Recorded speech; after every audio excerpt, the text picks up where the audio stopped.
J'ai refusé d'assister à l'anniversaire de ma sœur aînée après avoir découvert qu'elle prévoyait de me refiler ses enfants et ceux des invités. Elle a piqué une crise, exigé des cadeaux et du babysitting, alors je lui ai offert un gâteau surprise explosif. Je m'appelle Madison. J'ai 26 ans. Et si je devais résumer ma vie dernièrement en un seul mot, ce serait « acquise ». Pas par tout le monde, pour être juste, mais certainement par ma sœur aînée, Rachel. Elle a 33 ans, travaille comme agente immobilière, vit dans une maison trop grande pour sa famille de 4 personnes, et porte des talons dans son propre jardin comme si elle allait défiler sur un podium. Rachel a toujours été ce genre de personne, celle qui pense que parler fort lui donne raison, qui publie une photo filtrée de son petit déjeuner parfait alors que la cuisine derrière elle ressemble à une zone sinistrée. C'est le genre de femme qui ne vit que pour les fêtes d'anniversaire avec des thèmes et des décorations louées, et malheur à vous si vous arrivez sans un cadeau qui crie « Tu me connais si bien ». Pendant des années, j'ai toléré ça. Je suis la plus jeune de la famille, et apparemment, ça se traduit par « babysitter attitré ». Je n'ai pas d'enfant. Je n'aime pas particulièrement être entouré d'eux pendant des heures. Mais je suis patiente, calme, et malheureusement, facile à manipuler, surtout quand la culpabilité est en jeu. Et Rachel est une experte en culpabilisation. Elle ne demande jamais directement. C'est toujours formulé comme un compliment, « Tu es tellement doué avec les enfants » ou « Je ne sais pas comment tu fais, je deviendrai folle ». Le truc, c'est que ça marchait sur moi avant. Ça me donnait le sentiment d'être utile, nécessaire, voire importante. Mais dernièrement, j'ai commencé à ouvrir les yeux. Ça a commencé doucement. Un barbecue familial l'été dernier où j'ai passé tout l'après-midi à courir après le bambin collant de quelqu'un pendant que les adultes sirotaient des verres en parlant de taux hypothécaires. Je n'ai pas mangé. Je ne me suis pas assise. Personne ne m'a remercié. À la fin de la journée, Rachel m'a serré dans ses bras et m'a dit « Je t'en dois une », comme si ça voulait dire quelque chose. Spoiler, elle n'a jamais remboursé sa dette. Ou la fois où j'ai été invité à dîner chez Rachel, pour découvrir que c'était en fait un stratagème pour que je garde ses enfants pendant qu'elle et son mari sortaient manger des sushis. « Tu me sauves la vie », a-t-elle dit en appliquant son rouge à lèvres dans le miroir tout en me tendant une liste de numéros d'urgence et un babyphone. Elle est revenue 4 heures plus tard. Je n'ai même pas eu droit à un plat à emporter. Alors, quand elle m'a envoyé un SMS pour son anniversaire cette année, une fête intime dans le jardin, chez elle avec juste la famille, j'ai hésité. J'ai demandé qui serait là. Elle a énuméré un tas de cousins et de tantes, quelques amis de la famille, et a dit « Ce sera super décontracté. Juste des burgers, des boissons, de la musique et du soleil. » C'est comme ça qu'elle l'a présenté. Inoffensif, normal. Elle a même ajouté « J'espère vraiment que tu pourras venir. Ce ne serait pas pareil sans toi. » J'ai failli dire oui. Mais environ une semaine avant la fête, j'étais chez notre cousine Tessa pour un café. Tessa et moi sommes proches. C'est l'un des seuls membres de la famille qui voit clair dans le jeu de Rachel. Elle est sortie pour prendre un appel et je suis allé remplir ma tasse. C'est là que j'ai entendu sa voix sur haut-parleur. Rachel. Elle riait, pas un petit rire. Un rire franc et insouciant. Je suis resté là, dans la cuisine, figé, à écouter. Elle a dit « Oh mon Dieu, je suis si contente que Madison vienne. On va enfin pouvoir s'amuser pour une fois. De toute façon, c'est un peu la babysitter de la famille. » Puis elle a ajouté, entre deux éclats de rire, « J'espère qu'elle portera quelque chose d'élastique. » 8 enfants, ce n'est pas une blague. J'ai eu la nausée. 8 enfants. Personne ne m'avait demandé. Personne ne m'avait prévenu. J'étais réquisitionné pour la garde d'enfants comme si c'était une conclusion courue d'avance. Comme si ma présence à la fête était conditionnelle. Comme si je n'étais pas une invitée, mais le personnel. Et ce commentaire sur les vêtements, élastiques. Ça m'a piqué au vif. Comme si ma valeur résidait dans ma capacité à courir vite après les enfants des autres. Je n'ai rien dit. J'ai quitté Tessa peu de temps après, prétextant un mal de tête. Je suis rentré chez moi et je suis resté assise sur mon lit pendant ce qui m'a semblé des heures, à digérer.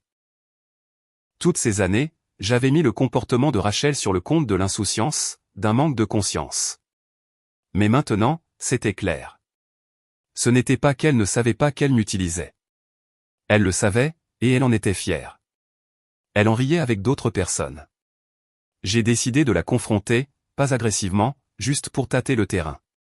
Le lendemain, je lui ai envoyé un SMS pour lui demander si elle avait prévu des activités pour les enfants à la fête. Quelque chose de simple.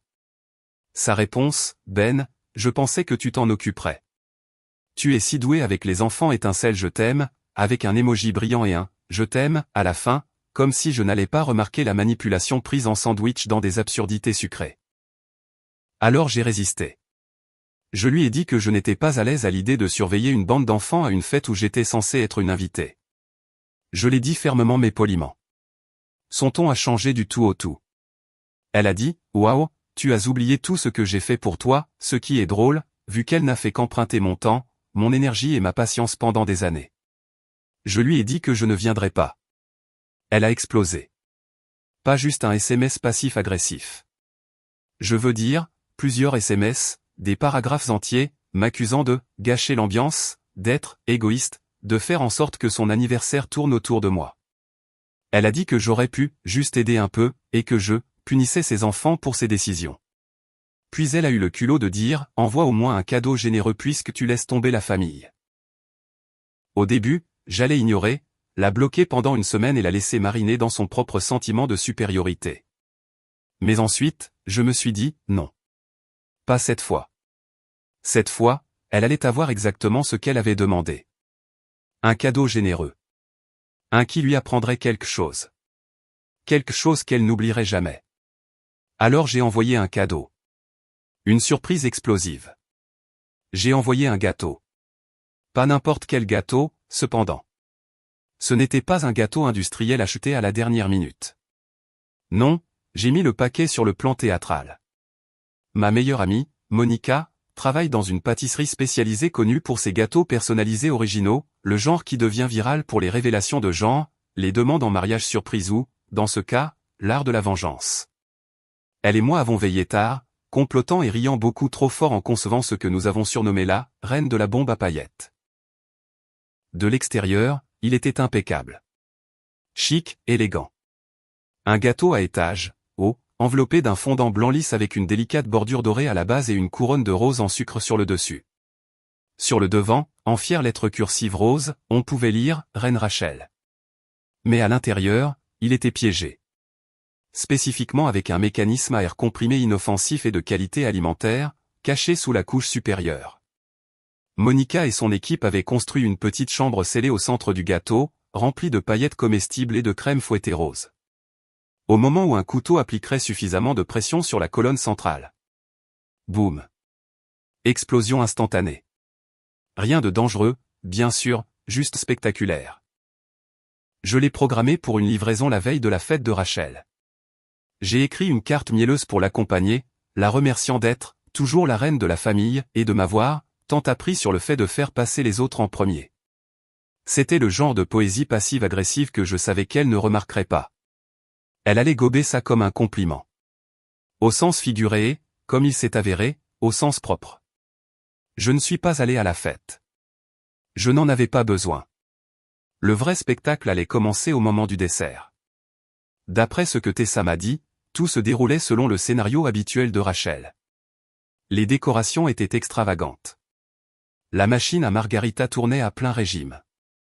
Les enfants couraient partout, excités par le jus de fruits et l'attente du gâteau, tandis que les adultes sirotaient des cocktails et engageaient des conversations forcées. Et puis le gâteau est arrivé. Rachel, bien sûr, a insisté pour le couper elle-même. Elle a posé pour des selfies à côté. Elle a fait toute une mise en scène en lisant ma carte à haute voix, gloussant sur à quel point j'étais mignonne. Tessa m'a dit plus tard que ça dégoulinait de fausses sentimentalités. Elle m'a même appelé une si gentille petite sœur devant tout le monde. Puis, avec ses invités rassemblés, téléphone sorti et filmant, elle a attrapé le couteau à gâteau et a tranché en plein centre. C'est à ce moment-là que c'est arrivé. Le mécanisme à air comprimé s'est déclenché parfaitement. Un pop massif a retenti dans le jardin, suivi instantanément par une éruption de paillettes et de crème rose gluante qui a explosé au visage de Rachel comme un canon de fête foraine. Ça a couvert ses cheveux, sa robe d'été blanche, ses ongles manucurés, tout. La crème rose coulait le long de ses bras, et des paillettes dorées collaient à chaque centimètre carré exposé de son corps. La première rangée de ses invités a également reçu une légère poussière, ce qui, apparemment, n'a fait que rendre le moment plus surréaliste. Tessa m'a dit qu'il y a eu 10 secondes de silence stupéfait. Puis quelqu'un elle n'a pas vu qui a applaudi. Pas sarcastiquement, un vrai applaudissement sincère. Quelques personnes ont ri, essayant de l'étouffer derrière leurs mains. Quelqu'un d'autre a crié, ça fait partie du spectacle? Rachel n'a pas trouvé ça drôle. Elle a hurlé. Pas un cri aigu, pas un hoquet, un hurlement strident qui a fait pleurer 2 enfants et a failli faire tomber son verre de vin à une vieille tante. Elle a exigé que quelqu'un fasse quelque chose, mais il n'y avait pas grand-chose à faire. Le mal était fait. Son moment de « Reine Rachel » s'était transformé en un désastre imbibé de paillettes. La couronne était tombée, littéralement, dans un tas de glu sur l'herbe. Elle est rentrée en trombe, apparemment en sanglotant, et a laissé le reste des invités plantés maladroitement près du patio, ne sachant que faire. Les enfants, naturellement, ont adoré. L'un d'eux a même essayé de lécher la crème fouettée sur l'herbe. Ethan, notre cousin qui ne l'a jamais aimé, m'a envoyé un SMS quelques heures plus tard, tu viens de déclencher une bombe nucléaire à la fête. Rachel ressemble à une licorne qui a explosé sur elle. J'ai tellement ri que j'ai failli laisser tomber mon téléphone. Plus tard dans la nuit, elle m'a appelé. Correction, elle a tenté de m'appeler. Je n'ai pas répondu. Elle a laissé 3 messages vocaux, chacun plus furieux que le précédent, m'accusant de l'avoir publiquement humilié, d'avoir saboté son anniversaire et d'avoir dépassé les bornes. Le dernier message se terminait par ces cris, « Tu as ruiné le plus beau jour de mon année ». Comme si elle n'avait pas passé la dernière décennie à ruiner ma tranquillité à chaque réunion de famille. Quand j'ai finalement répondu par SMS, j'ai simplement dit, ce n'était qu'un gâteau. Tu aurais dû apprécier l'effort. Elle n'a pas apprécié l'effort. Elle m'a bloqué de partout, Instagram, Facebook, téléphone, même Venmo, ce qui, pour être honnête, était un soulagement. Fini ces likes passifs-agressifs, ces légendes Instagram critiques sur le fait d'être déçu par ses proches, ou ces SMS de rappel un mois plus tard prétendant qu'elle avait oublié si je lui avais envoyé un cadeau. Elle m'a complètement coupé les ponts, et ce fut la semaine la plus paisible que j'ai eue depuis des années. Mais le meilleur dans tout ça, selon Tessa, c'est que certains invités ont trouvé ça hilarant. Quelques-uns ont même demandé les coordonnées de la pâtisserie. Quelqu'un a plaisamment qualifié l'incident de « moment fort de l'été ». Un invité a dit à Tessa. Au moins, il s'est passé quelque chose d'amusant à cette fête pour une fois. Ils ont dit que c'était la seule partie intéressante de toute la fête. Quelques jours après la crise de nerfs pailletés de Rachel, j'ai remarqué quelque chose d'étrange. Elle m'a débloqué. Pas de message, pas d'excuses, juste un déblocage silencieux. Je n'ai pas répondu. Je n'allais pas rouvrir les portes de la cour de la reine du drame, mais les signes ont commencé à apparaître presque immédiatement. Sa page Facebook, qui était silencieuse depuis près d'une semaine, s'est soudainement illuminée de publications vagues de martyrs. La première disait, certaines personnes pensent que la cruauté est drôle. C'est entre eux et leur karma. Pas de nom, pas de tag, mais c'était évident. Le ton, le timing, la rachelosité, pure de la chose. C'était un appât. Elle a enchaîné avec un carrousel de photos soigneusement filtrées de la fête, avant le gâteau, bien sûr, posant avec ses invités, sa margarita, ses enfants. Des légendes comme « Entourez-vous d'amour véritable cœur rouge » et « La trahison ne vient pas des ennemis ». Elle jouait la victime avec un tel engagement théâtral qu'elle aurait pu gagner un Emmy. Puis sont venus les commentaires. La plupart étaient prévisibles. Des cousins essayant de rester neutres. Des connaissances disant « Je suis tellement désolé que tu aies traversé ça ». Mais l'un d'eux s'est démarqué. C'était de tante Marlène, notre grand-tante qui ne comprend pas comment fonctionne Internet et qui publie comme si elle commentait un feuilleton en direct. Elle a écrit, honnêtement, c'était assez iconique. Je n'avais pas ri aussi fort depuis des années. Ce commentaire a disparu en moins d'1 heure. La version des faits de Rachel circulait déjà. Comme je l'ai appris plus tard par Tessa, elle avait raconté à la famille que j'avais délibérément envoyé un « engin dangereux » par la poste et qu'il lui avait explosé au visage, la rendant presque aveugle et traumatisant ses enfants. Elle prétendait que c'était un « acte de cruauté déguisé en blague » et insistait sur le fait que c'était destiné à l'humilier, devant les gens qui comptent.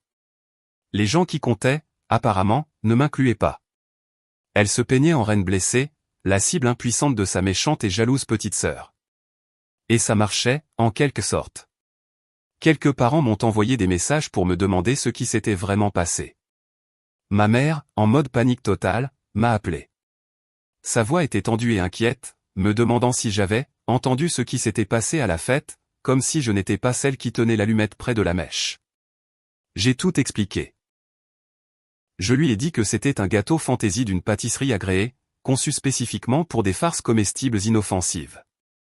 Je lui ai même envoyé le site web de Monica et un lien vers un gâteau de divorce rempli de paillettes qu'elles avaient fait pour une cliente qui avait demandé que l'intérieur énonce « Enfin libre » en vermicelle. Ma mère est restée silencieuse, puis a commencé à rire. Elle a demandé si c'était vraiment vrai que de la crème fouettée rose avait volé partout. J'ai dit oui. Elle a reniflé de rire. L'appel s'est terminé par elle disant qu'elle aurait aimé que quelqu'un ait filmé. Il s'avère que quelqu'un l'a fait. Je n'ai pas vu la vidéo, mais apparemment, des extraits circulaient dans des conversations de groupes privés comme l'observation d'une créature légendaire familiale.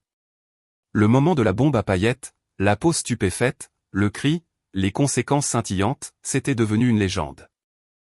Et le meilleur, c'est que plusieurs des soi-disant amis proches de Rachel ont commencé à m'envoyer des messages privés. L'une m'a demandé où j'avais eu le gâteau. Une autre a dit qu'elle pensait en commander un pour le 30e anniversaire de son petit ami. Une fille, que je me souvenais vaguement du lycée et qui fait maintenant du contenu beauté en ligne, a dit, honnêtement, c'était le moment fort de son anniversaire. Je ne voulais même pas venir. C'était délicieux. Je n'ai rien dit. Je n'ai pas jubilé. Je n'ai rien publié à ce sujet. J'ai laissé les paillettes parler d'elles-mêmes. Mais Rachel a eu vent des rumeurs, et elle ne l'a pas bien pris. Elle s'est lancée dans un déchaînement de stories Instagram, une de ces longues chaînes de textes sur des fonds roses sourds, pleines d'accusations vagues et de hashtags émotionnels. Elle a fulminé contre les « faux amis » qui soutiennent la cruauté, contre la « culture du pardon toxique ». Et sur le fait qu'elle en avait marre d'être toujours la plus mature. À un moment donné, elle a même posté un selfie larmoyant avec le hashtag guérir de la blessure. Pourtant, je n'ai rien dit. Silence total de ma part. Jusqu'à ce qu'elle dépasse les bornes. De nulle part, j'ai reçu une demande de paiement Venmo de sa part. Le montant, 187 $. La note, nettoyage haute pression et dommages émotionnels, émoticône sourire. Ce smiley a été la goutte d'eau qui a fait déborder le vase. Je l'ai refusé immédiatement, mais non sans y ajouter ma propre note. J'ai écrit, le glaçage, ça part au lavage. Le sentiment que tout est dû, non. 2 heures plus tard, j'ai reçu la notification. Elle m'avait de nouveau bloqué. Une semaine après le coup de Venmo et le deuxième blocage, je pensais que la tempête était passée. Rachel n'avait pas trouvé de nouvelle façon de poster sa rage, je n'avais pas eu de nouvelles de parents éloignés essayant de jouer les pacificateurs, et les conversations de groupe s'étaient heureusement tues. Je commençais honnêtement à apprécier le silence. Toute l'affaire était devenue l'une de ces histoires de famille que les gens chuchotent pendant des années, le genre où tout le monde sait ce qui s'est passé, mais personne n'ose le dire à voix haute à moins d'être pompette à Noël. Puis j'ai reçu un message de quelqu'un de complètement inattendu. Suzanne. Suzanne est la voisine de Rachel. Elle est à la retraite, s'habille comme si chaque jour était un service du dimanche, et fait partie du conseil de l'association des propriétaires depuis l'invention des banlieues.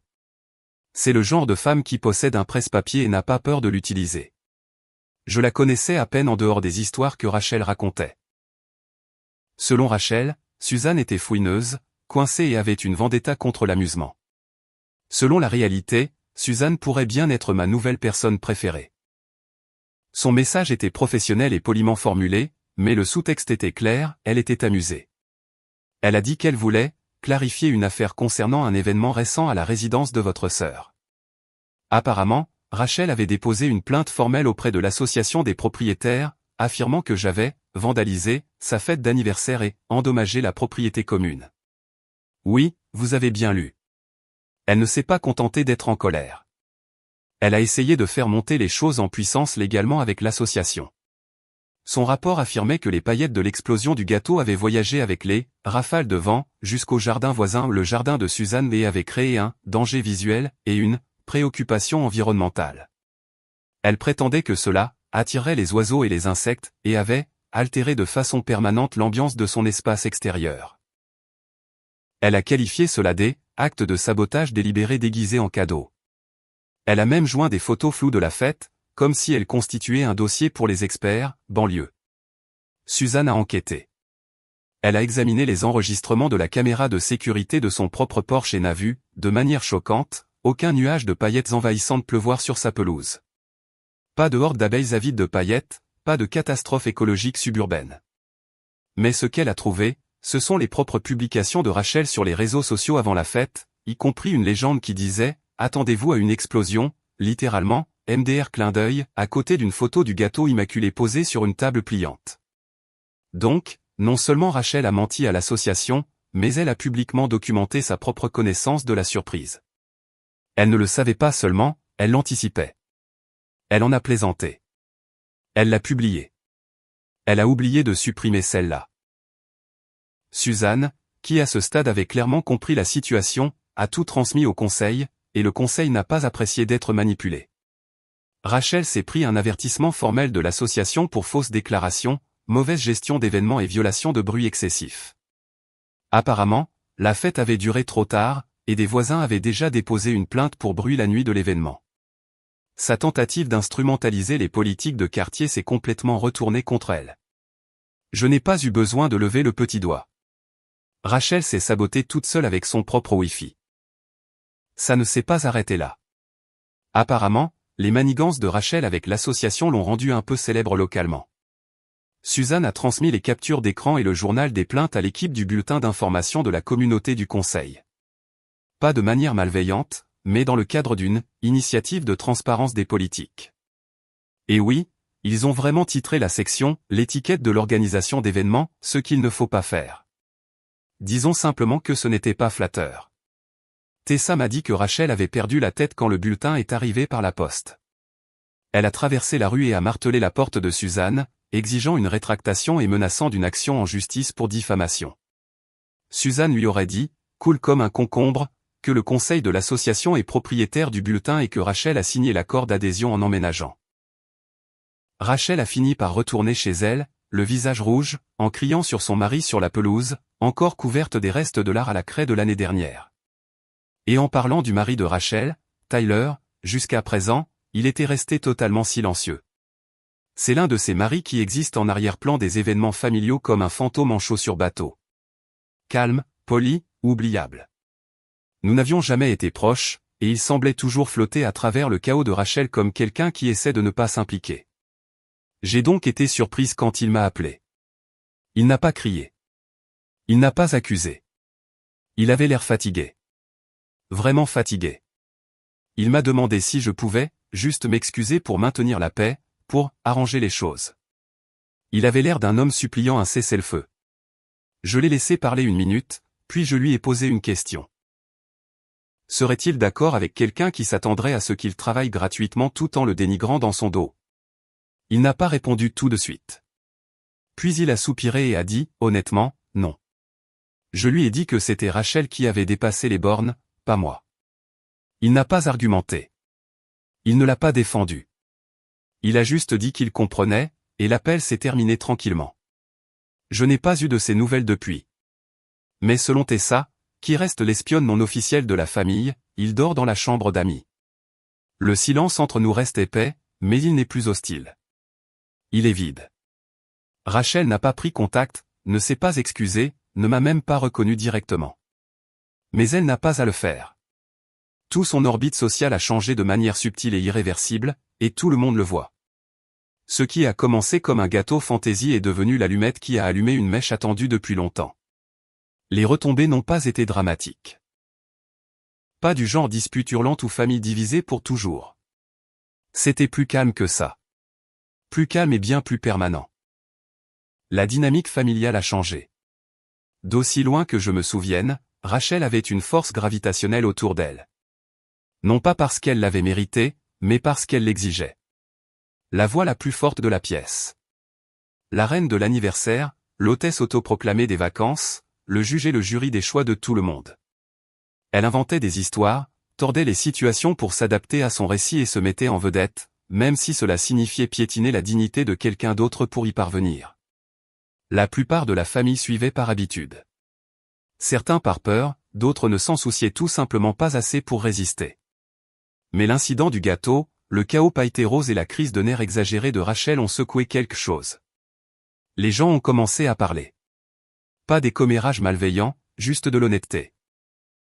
Tessa m'a dit que quelques-uns des cousins, ceux qui hochaient la tête et souriaient aux piques et aux exigences de Rachel, lèvent maintenant les yeux au ciel quand elle commence. Il n'y a plus de saut à sa défense.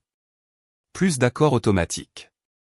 Le piédestal est toujours là, mais il a perdu de sa hauteur. Et Rachel le sait. Le moment le plus révélateur est survenu lors d'un dîner dominical chez notre mère. Notre mère, qui a toujours joué le rôle de pacificatrice, a clairement exprimé sa position sans même élever la voix.